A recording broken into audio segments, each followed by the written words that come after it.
जोहार नमस्कार साथियों, कैसे हो आप सभी। स्वागत है हमारे चैनल में। जी हाँ साथियों, बुजुर्ग, विधवा और दिव्यांग नागरिकों को मिलेगा अब 3000 रुपये के पेंशन। वीडियो शुरू करने से पहले साथियों आप सभी से एक छोटा सा रिक्वेस्ट है, अगर हमारे चैनल में आप पहली बार जुड़े हो तो प्लीज़ चैनल को सब्सक्राइब जरूर करके रखें ताकि आपको हर अपडेट सबसे पहले मिल सके।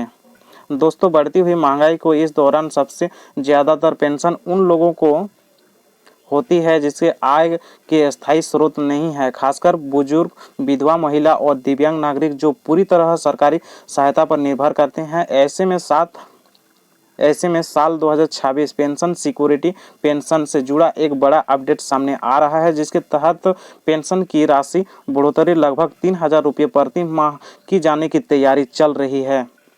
यह बदलाव लाखों परिवार के लिए राहत की खबर बन सकती है। अभी कई राज्यों में पेंशन की राशि 500 से 1500 रुपया के बीच सीमित है, जिसमें दवाइयाँ, राशन, बिजली, पानी जैसे जरूरत खर्च को काफ़ी नहीं मानी जाती है, जिससे ऐसे में 3000 रुपया मासिक पेंशन के रूप में मौजूद आर्थिक सहारा साबित हो सकती है।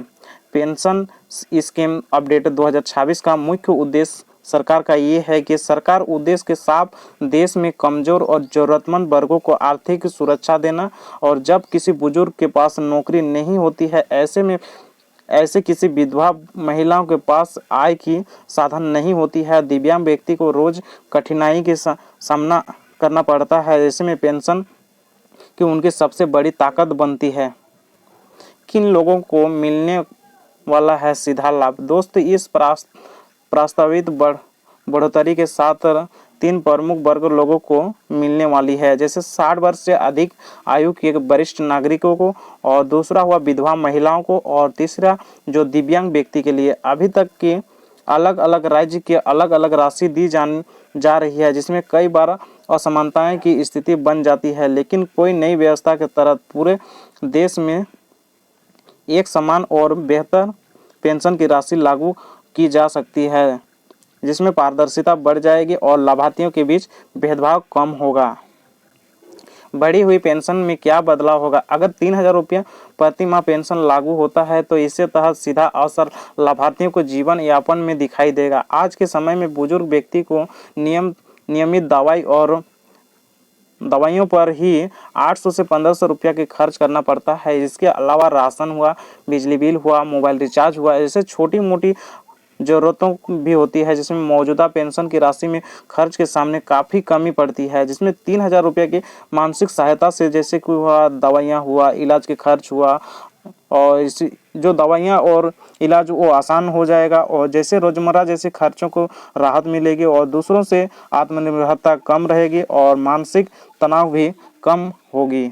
ग्रामीण इलाकों में जहां रोजगार के अवसर सीमित हैं, वहां उन पेंशन की अर्थव्यवस्था को थोड़ा मजबूती से दे सकती है।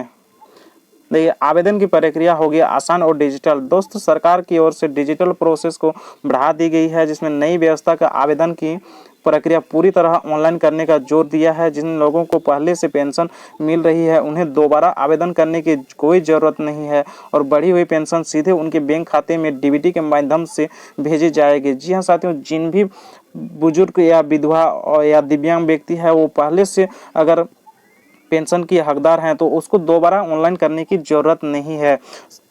नए आवेदन के लिए जो दस्तावेज लगेंगे, जैसे हुआ आधार कार्ड हुआ, बैंक पासबुक हुआ, और आय प्रमाण पत्र हुआ, और आयु प्रमाण पत्र जहां तक आपके पास जहां आवश्यक हो, ऑनलाइन पोर्टल के जरिए आवेदन करने के बार बार सरकारी दफ्तर का चक्कर लगाने की परेशानी कम होगी, और डिजिटल इंडिया की दिशा में एक सकारात्मक कदम होगा।